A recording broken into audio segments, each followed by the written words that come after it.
Hello friends, welcome back to my channel trading and personal finance. दोस्तों, आज के दिन में डिस्कस करेंगे एक स्विंग ट्रेडिंग स्ट्रेटजी के बारे में, जो 1 से 1.5 महीने का व्यू लेके हम लोग ट्रेड करेंगे। और वो स्ट्रेटजी का साइकोलॉजी क्या है, रिस्क टू रिवॉर्ड क्या होगा, कहाँ पे एंट्री लेना है, कैसे वो स्टॉक फाइंड करना है, सबके बारे में डिस्कस करेंगे। तो चलिए स्टार्ट करते हैं। दोस्तों, हम लोग देखे हैं कि बहुत दिन से ये बहुत पुराना स्ट्रैटेजी है। ये कुछ नया स्ट्रैटेजी नहीं है, लेकिन ये स्ट्रैटेजी के पीछे का लॉजिक पहले समझ लेते हैं।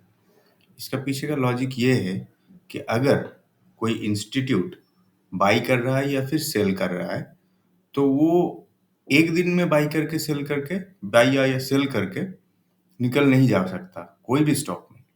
क्योंकि कोई अगर इंस्टीट्यूट बाई कर रहा है, वो हेवी क्वांटिटी में बाई करता है। अगर सेल करता है तो भी हेवी क्वांटिटी में सेल करता है। तो इसमें क्या देखा जाता है, इसमें जनरली देखा जाता है कि 3 से 4 महीना या 6 महीने तक जो स्टॉक साइडवेज रहता है, वो आइदर डिस्ट्रीब्यूशन फेज है या फिर एक्यूमुलेशन फेज है। अब कैसे पता चलेगा वो डिस्ट्रीब्यूशन है या एक्यूमुलेशन है? अगर वो कोई एक स्टॉक एक रेंज में ट्रेड कर रहा है और उसका जो रेंज के नीचे क्लोज देता है विथ हाई वॉल्यूम, तो वो एक डिस्ट्रीब्यूशन फेज था। अगर ऊपर क्लोज दे देता है, वो एक एक्यूमुलेशन जोन था। अब जब ये एक्यूमुलेशन और डिस्ट्रीब्यूशन होता है, तब नीचे का वॉल्यूम बहुत कम हो जाता है। इसका मतलब क्या है? इसका मतलब ये है कि कोई इंस्टीट्यूट धीरे धीरे पोजीशन बना रहा है। जैसे उसका ब्रेकआउट होता है, उसके बाद एक अच्छा खासा मूव होता है। अब देखो, अगर बड़ा आदमी पोजीशन क्रिएट कर रहा है बाइंग साइड में, वो कभी भी अपना लॉस तो नहीं करेगा, उसको प्रॉफिट करना ही है। इसके लिए वो पूरा जोर लगा देगा प्रॉफिट करने के लिए। तो इसका एक स्टैंडर्ड हम लोग निकाले हैं कि 4 महीने का डेटा हम लोग देंगे, क्योंकि इसका तो कोई रेंज नहीं है। 6 महीना हो सकता है, 1 साल हो सकता है, 2 साल भी हो सकता है, ये एक्यूमुलेशन और डिस्ट्रीब्यूशन फेज। तो हम लोग कैसे डिफाइन करेंगे? हम लोग देखिए, हम लोग छोटा ट्रेडर है। 10% एसएल लेते हैं, 20% का टारगेट रखते हैं। यही हम लोगों का टारगेट और स्टॉप लॉस होगा। 10% का स्टॉप लॉस और 20% का टारगेट। तो इसके लिए हम लोग सिर्फ 4 महीने का बैक डेटा देखेंगे। 4 महीना अगर कोई स्टॉक एक रेंज में ट्रेड कर रहा है और रेंज को ब्रेकआउट कर रहा है, और ब्रेकआउट करने का भी एक लॉजिक है। अगर लास्ट 5 दिन का अगर डेटा देखें, 5 दिन का वॉल्यूम भी बढ़ रहा है और वो ऊपर ऊपर क्लोजिंग भी दे रहा है। 5 दिन का एवरेज जो क्लोजिंग है, उसके ऊपर क्लोज दे रहा है, उस स्टॉक को ही हम लोग पिक करेंगे। और स्मॉल कैप में नहीं घुसेंगे, क्योंकि स्मॉल कैप में कभी भी सर्किट लग सकता है, ऊपर के साइड नीचे के साइड, उसमें नहीं जाएंगे। मिड कैप और लार्ज कैप में ही हम लोग काम करेंगे, क्योंकि हम लोगों का कैपिटल यहाँ पे डिप्लॉय होगा, उसको सेफ रखना हम लोगों का कर्तव्य है। तो उस हिसाब से हम लोग काम करेंगे, ठीक है। तो पहले देख लेते हैं कि कहाँ से मिलेगा ये स्टॉक्स, ये स्क्रीनर कहाँ से मिलेगा। ये है स्क्रीनर, ये चार्टिंग का एक स्क्रीनर है, मैं बनाया हूँ। इसका लिंक मैं दे दूंगा डिस्क्रिप्शन में। आप इसको रन करके आपको आज के दिन का डेटा मिल जाएगा। तो मैं बैक टेस्ट कर रहा था 1 महीने पहले का, 22 दिसंबर को ही देख रहे थे। तो कुछ कुछ स्टॉक, शुरू का ही 1-2 स्टॉक देख रहे थे। तो बीईएमएल, जैसे कि बीईएमएल मिला, तो बीईएमएल को ही मैं एनालाइज कर रहा था। तो मोटा मोटी 2-4 महीने में देखिए एक रेंज पे ये ट्रेड कर रहा था।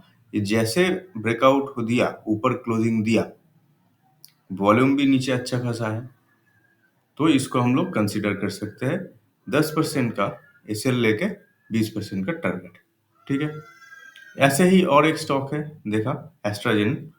ये भी वही एक रेंज पे, ये क्लासिक क्लासिक एक ब्रेकआउट है। देखिए, ये लास्ट 4 महीने से एकदम साइडवेज था। एक बड़ा कैंडल बना विथ हाई वॉल्यूम, ऊपर क्लोजिंग दिया। ये एक परफेक्ट ब्रेकआउट है, रेंज ब्रेकआउट। तो इसमें अगर 10% का टारगेट लेके 20% का टारगेट लेके 10% का एसएल रखते, तो विद इन 1, 2, 3, 4, 5, 6, 7, 8, 9, 10, 11, 12, 12 दिन के अंदर में ही इसका टारगेट आ जाता।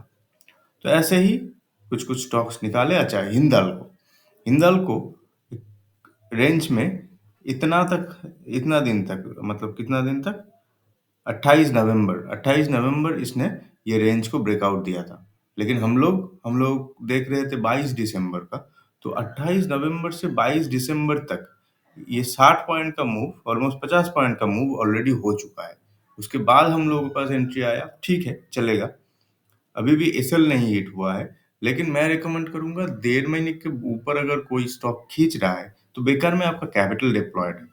उसको निकाल के कोई दूसरा अपॉर्चुनिटी अगर मिल जाता है, अच्छा अपॉर्चुनिटी, जैसे कि ये वाला, ऐसा कोई स्टॉक मिल जाता है, तो उसमें इसको काट के अगर कॉस्ट टू कॉस्ट निकाल सकते हो, तो जैसे आज आज के डेट में ये कॉस्ट टू कॉस्ट निकालने का टाइम था, 7-8 रुपए का प्रॉफिट में ही है। इसको काट के हम लोग, ऐसा कोई स्टॉक मिल जाता है तो हम लोग घुस जाएंगे। तो देख लेते हैं आज के दिन में ऐसा कुछ है क्या। ये देखिए, आईओसी है, लेकिन ये कोई रेंज ब्रेकआउट नहीं है, ये सीधा ऊपर जा रहा है। नंदरा ट्यूब वेल्थ, ये एक कैंडिडेट हो भी सकता है, लेकिन ये भी नहीं है एक्चुअली। ये क्लियर इस टाइम से, ये कब था, नवंबर और जनवरी, ये 2 महीना सिर्फ साइडवेज था। तो ऐसे हम लोग को देखना पड़ेगा थोड़ा कि कौन साइडवेज है। अच्छा, और एक चीज है, जब आप ये स्कैनर को यूज करोगे, कोई भी लिंक पे क्लिक करोगे ना, आपको ये स्कैन लिंक दिखा देगा, मतलब ये स्कैन पे लास्ट टाइम कब आया था ये। तो ये एक इम्पॉर्टेंट चीज है, ये आपको बता देगा पहले ही कि लास्ट 4-5 महीने में ये स्कैन पे आया है कि नहीं, यही वाला स्कैन। तो देखिए, ये 7 जुलाई को आया था, उसके बाद आया है 1 जनवरी को। तो अगर 1 जनवरी को हम लोग इसमें एंट्री लेते, क्योंकि ये बहुत दिन पहले, जुलाई के बाद आया है, मतलब 6 महीने ऑलमोस्ट हो गए, है ना। तो यहाँ पे अगर कोई एंट्री लेता टाटा मोटर्स में, तो देखिए इसका जो क्लोजिंग है 780 के करीब, 780 प्लस प्लस 20%, 936, जो कि आज का हाई से आज ही आपका हो जाता। आज का हाई है 950, तो आज आपका टारगेट आ जाता। अगर कोई 1 जनवरी इसमें एंट्री लेता, तो आज तक, मतलब 2 महीने, 1 महीना 5 दिन में उसका टारगेट आ जाता टाटा मोटर्स में। तो ऐसे ही, मतलब ऐसे ही आपको देखते रहना है कि जो डेट है, जिस दिन आप स्कैन कर रहे हो, उससे पहले एटलीस्ट 4-5 महीने पहले कोई स्कैन डेट नहीं होना चाहिए। जैसे कि आप अगर कोई दूसरा आईओसी को देखते हो, तो देखिए आज के दिन से पहले कल भी ये एंट्री था, 2 दिन, मतलब 17 जनवरी, 16 जनवरी पे था, 28 दिसंबर पे था। तो ऐसा पहले भी है। तो आपको ऐसा कुछ स्टॉक आइडेंटिफाई करना है जो रिसेंट टाइम स्कैन में आया है। अब लिस्ट तो बहुत बड़ा है, 50 स्टॉक का लिस्ट है, एक एक करके सबको देखिए। जो लास्ट 3 महीने स्कैन पे नहीं आया है, ऐसा स्टॉक को पकड़ना है, क्योंकि वही स्टॉक एक्यूमुलेशन या डिस्ट्रीब्यूशन उसी स्टॉक में हुआ है, बाकी स्टॉक में नहीं हुआ है। बाकी स्टॉक में बार बार ब्रेकआउट हो रहा है, बार बार ब्रेकआउट हो रहा है, तो वो फेल हो सकता है, या फिर आपका टारगेट आने में थोड़ा लेट हो सकता है। दो टाइप का स्ट्रैटेजी होता है। ये स्ट्रैटेजी क्या है, ये श्योर शॉट 100, मतलब 90%, मोर देन 90% श्योर है कि कोई इंस्टीट्यूट अगर बाई कर रहा है, वो एसएल नहीं लेगा, वो टारगेट ही लेगा, और उसका टारगेट आपसे बड़ा है। तो आपको क्या करना है, आपका छोटा छोटा प्रॉफिट बुक करके डाइवर्सिफाई करना है पोर्टफोलियो में। लेट्स से आपके पास 1 लाख का कैपिटल है, अब 10-10 हजार करके 10 स्टॉक में ये स्ट्रैटेजी डिप्लॉय करो। तो स्ट्रैटेजी क्लियर है। पहले ये स्कैन को रन करना है, रन करके जो स्टॉक्स मिलेगा उसको ओपन करना है क्लिक करके। अगर जैसे आज का स्कैन में आया है, लास्ट 4 महीने का डेटा में ये स्कैन का जो येलो बार है, ये नहीं होना चाहिए, ठीक है। जैसे टाटा मोटर्स का ये 1 जनवरी का, 29 जनवरी का जो है, इसके हिसाब से लास्ट 4 महीने में नहीं था, यहाँ पे एक परफेक्ट एंट्री हो सकता था, ठीक है। तो ऐसा चीज़ हमको ढूँढना है, ठीक है? जैसे कि इसका, ये एस्ट्राजेनेका 22 दिसंबर, इससे पहले देखिए लास्ट हुआ था सितंबर में, इसको नहीं लेना था, ठीक है ना? फिर भी सही है, मतलब ज़्यादा एंट्री नहीं है इसमें, ये आप ले भी सकते हो। लेकिन ज़्यादा एंट्री जहाँ पे दिखेगा, वो अवॉइड करना ही बेटर है। जैसे ये 22 दिसंबर से पहले लास्ट आया था सितंबर में, अक्टूबर, नवंबर, दिसंबर, 3 महीने ऑलमोस्ट बीत गया, तो ये हम ले सकते हैं। जैसे हिंदाल्को का आप ये लोकेशन पे 15 दिसंबर का लोकेशन पे इजीली ले सकते थे। 15 दिसंबर का आप अगर एंट्री लेते, कहाँ पे?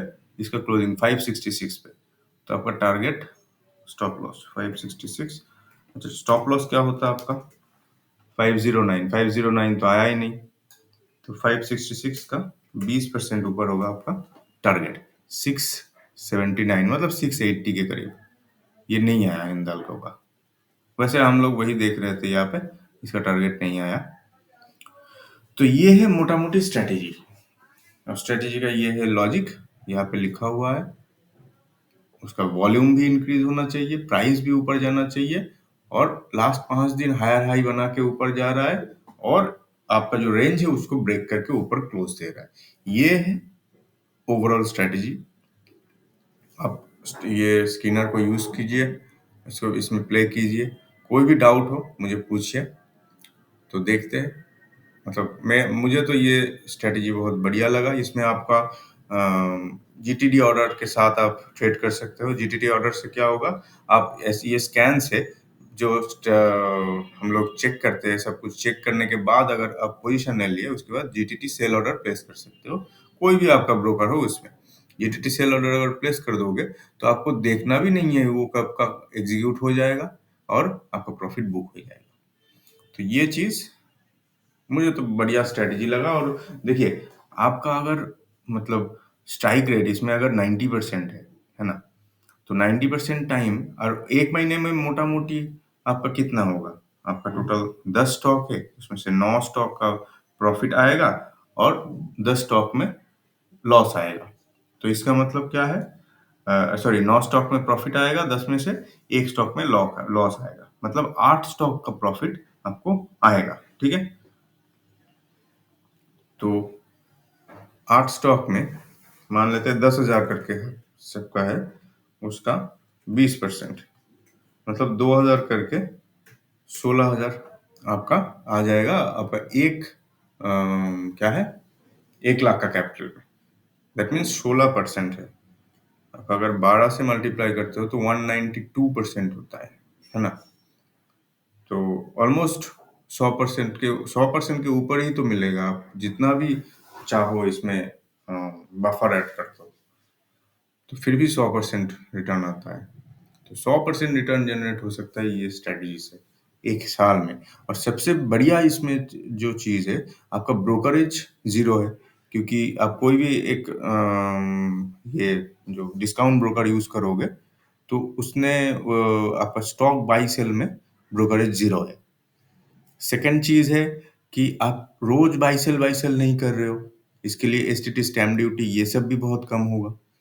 थर्ड है, आपका टाइम नहीं है, टाइम बहुत कम। वर्किंग पीपल, आप कोई दूसरा जॉब कर रहे हो तो भी आप इसको कर सकते हो। आप दिन के एंड पे 15 मिनट निकाल लो, 3 से 3:15, आप स्कैन करो, और मंथ के शुरू में ही करो। मंथ के शुरू में ही 2-4 दिन में ये स्कैन करो। आपको जैसे जिसको अच्छा ऐसा ये पैटर्न बना के मतलब पैटर्न बना के वो ब्रेकआउट दे रहा है, उसमें आप मतलब शांति से उसमें पोजीशन बनाओ डे एंड पे, और उसको जीटीटी ऑर्डर लगा के छोड़ दो। जैसे ऑर्डर एग्जीक्यूट होगा जीटीटी, आपके पास नोटिफिकेशन आएगा कि हाँ प्रॉफिट बुक हो गया है भाई, अब नेक्स्ट स्टॉक को तलाशो। तो ऐसा करके आपको एक अच्छा खासा प्रॉफिट मिल सकता है with minimal brokerage. I mean minimal क्या, जीरो ब्रोकरेज और मिनिमल स्टैम्प ड्यूटी, एसटीटी, ये सब ये मतलब गवर्नमेंट चार्जेस। तो मुझे लगता है ये बहुत बोरिंग स्ट्रेटजी है, बहुत ही बोरिंग स्ट्रेटजी है, क्योंकि आपको हर दिन बाई सेल को कोई सिग्नल नहीं मिलेगा, आपका पैसा फंसा रहेगा।